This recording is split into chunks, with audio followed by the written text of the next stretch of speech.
I'm gonna beat you into the living death.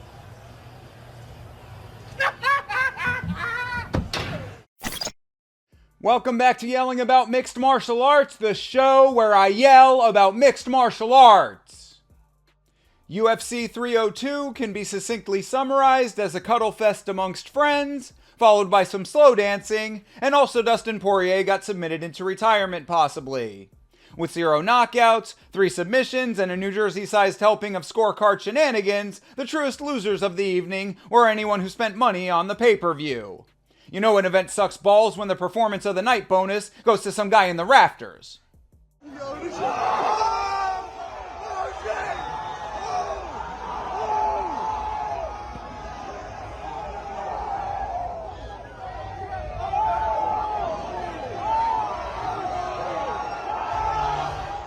The main event of UFC 302 was the only redeeming quality to this exercise in mediocrity, save for Kevin Holland giving Mikhailo Lashechek's arm a complex fracture, and Jailton Almeida going back to the same goddamn well yet again for another submission win to keep him right in the middle of the pack at heavyweight, where he'll likely remain forever if he doesn't learn how to throw a fucking punch. Other above absolute average performances include the fight between Mickey Gall and Basil Heifez, Jake Matthews and Roman Kopylov in their respective fights, and all of the referees who weren't this guy, and any judge who wasn't this guy. With yet another stellar showing for the New Jersey State Athletic Control Board after the debacle in Atlantic City, it looks like the entire MMA governing body of New Jersey needs to go to the same boot camp that Nevada was sent to after Alexa Grasso versus Valentina Shevchenko 2. In the co-main event, Sean Strickland would defeat Paulo Costa via 4 rounds of teep kicks and leg lifts that made him look like one of those pull-string Christmas ornaments, and a 5th round where he became a Mortal Kombat character. Paulo would run away from Sean for all 5 rounds, which proved to be unwise as he would gas himself out after 3/4 of the first round while doing so. Somehow the lateral marathon Paulo ran was enough to impress Judge Dave Tyrelli, who scored the fight in Paulo's favor, leading me to believe that he's either visually impaired or was factoring in the strength of each fighter's meme game when tallying his scorecard. That or he might have been listening to the commentary team who was glazing the ever-loving fuck out of Costa the entire fight for reasons unknown. I guess this is what happens when everyone cage side has their brains soaking in a vat of secret juice. I know a lot of people are fans of Paulo, and I really don't dislike him as a person, but I think it's time to stop considering him an elite mixed martial artist at this point. The man gassed himself out by the end of round 1, doing basic movements and taking no damage. He's had the same problems now that he's had for years at this point, and they're exploited time and time again by the better fighters of the division. You gotta remember, Paulo Costa got his title shot 5 fights into his tenure with the UFC. The last 3 fights before the title shot were all against fighters on the tail ends of their careers. He misses weight because wine tastes good, pulls out of fights constantly, and when he does show up fight ready, he loses when it counts the most. Hilarious tweets cannot help you inside the cage, Paulo!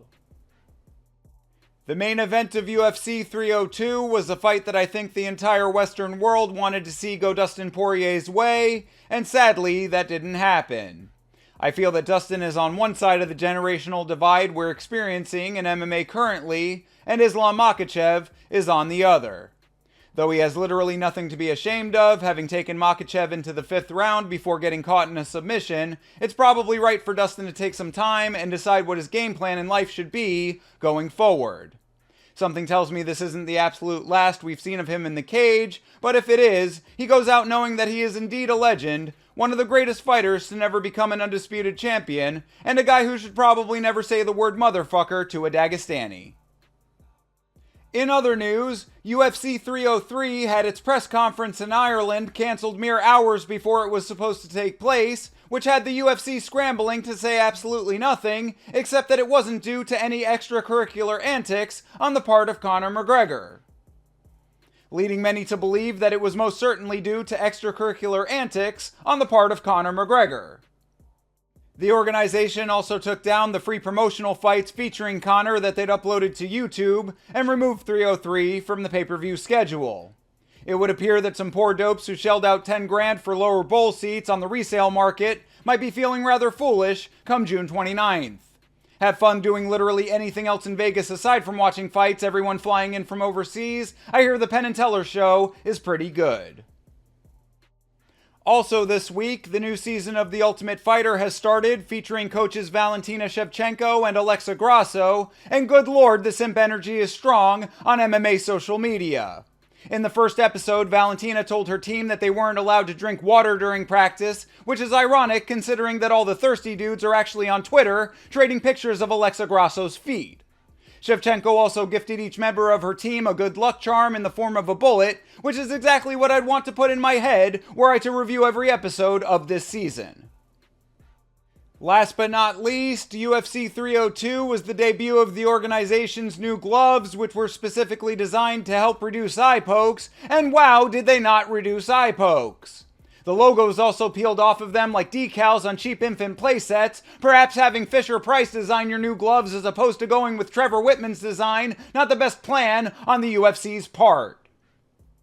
We'll see how the gloves hold up by UFC 303 if it does in fact actually happen, but in the meantime, for yelling about mixed martial arts, this is Thinker St. James reminding you that if you care this much about MMA, you too are a fucking moron!